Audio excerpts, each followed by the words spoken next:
ഒരു പൂർണ്ണമായ ദൈവാശ്രയം നമ്മുടെ ആത്മീക ജീവിതത്തിൽ വേണം. എല്ലാറ്റിലും ദൈവത്തിൽ ആശ്രയിക്കണം. സകല കാര്യവും ദൈവം നടത്തി തരും. ഒരു ഭക്തന്റെ ഹൃദയം യഹോവയിൽ ആശ്രയിച്ച് ഉറച്ചിരിക്കണം. നമ്മൾ ഇന്ന് ധ്യാനിക്കാൻ പോകുന്നത് 37-ാം സങ്കീർത്തനത്തിന്റെ 5-ാമത്തെ വാക്യമാണ്. നിന്റെ വഴി യഹോവയെ ഭരമേൽപ്പിക്കാം, അവനിൽ തന്നെ ആശ്രയിക്കാം, അവനത് നിർവഹിക്കും. ആരോടൊക്കെയോ കർത്താവ് സംസാരിക്കുകയാണ്.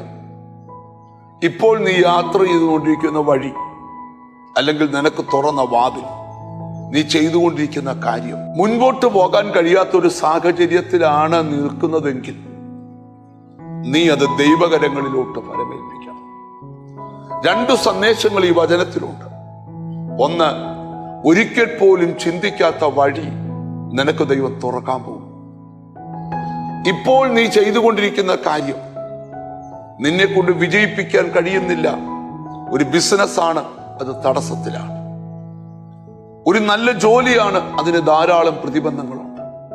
കർത്താവ് പറയുക, നീ മുഴുവനായി ദൈവകരങ്ങളിലോട്ട് സമർപ്പിക്കുക. എന്നിട്ട് അടുത്ത ഭാഗം ശ്രദ്ധിച്ചേ. ദൈവത്തിന് സ്തോത്രം.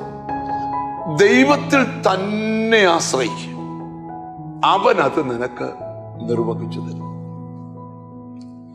ഒരു മനുഷ്യനിലുള്ള പൂർണ്ണമായ ദൈവാശ്രയമാണ് അവനെ സന്തോഷവാനാക്കുന്നത്, അവനെ സമാധാന പുരുഷനാക്കുന്നത്, അവന്റെ ജീവിതം ആനന്ദം കൊണ്ട് നിറയുവാനെല്ലാം കാരണം അവനിലുള്ള പൂർണ്ണമായ ദൈവാശ്രയം. അതുകൊണ്ടാണ് ബൈബിളിൽ പറഞ്ഞത്, നിന്റെ ഹൃദയം യഹോവയിൽ ആശ്രയിച്ച് ഉറച്ചിരിക്കട്ടെ. കുലുങ്ങാത്ത ഹൃദയം. യഹോവയിൽ ആശ്രയിക്കുന്നവൻ എന്നേക്കും ഉറച്ചു നിൽക്കുന്ന സിയോൻ പർവ്വതം പോലെയാണ്. പർവ്വതത്തിന് കുലുക്കമില്ല, ദൈവാശ്രയമുള്ളവന് കുലുക്കമില്ല. നമുക്കൊന്നിച്ചു പറയാം, കർത്താവെ, പൂർണ്ണമായി അങ്ങയിൽ ആശ്രയിച്ച്, സകലതും ദൈവകരത്തിൽ സമർപ്പിച്ച്, പൂർണ്ണമായി ദൈവത്തിൽ ആശ്രയിച്ചു നീ ജീവിച്ചാൽ ദൈവം നിനക്കതെല്ലാം സാധിപ്പിച്ചു തരും. ആ വിശ്വാസം മുറുകെ പിടിച്ച് പ്രാർത്ഥിക്കാം. കാരുണ്യവാനായ ദൈവമേ, സ്വർഗസ്ഥ പിതാവേ, എന്നോട് ചേർന്ന് പ്രാർത്ഥിക്കുന്ന മക്കൾക്ക് വേണ്ടി പ്രാർത്ഥിക്കുന്നു. ഞങ്ങൾക്കുള്ളതെല്ലാം ദൈവകരത്തിൽ ഫലമേൽപ്പിച്ച് ദൈവത്തിൽ ആശ്രയിച്ചു ജീവിച്ചാൽ ഞങ്ങളുടെ ദൈവം ഞങ്ങളെ അത്ഭുതകരമായി നടത്തുമെന്ന് ഞങ്ങൾ കേട്ടു. എന്നോട് ചേർന്ന് പ്രാർത്ഥിക്കുന്ന മക്കളെ അത്ഭുതകരമായി നടത്തണം. നിന്റെ നാമം ചൊല്ലി, പിതാവിൻ്റെയും പുത്രന്റെയും പരിശുദ്ധാത്മാവിന്റെ നാമത്തിൽ അവരെ അനുഗ്രഹിച്ച് പ്രാർത്ഥിക്കുന്നു.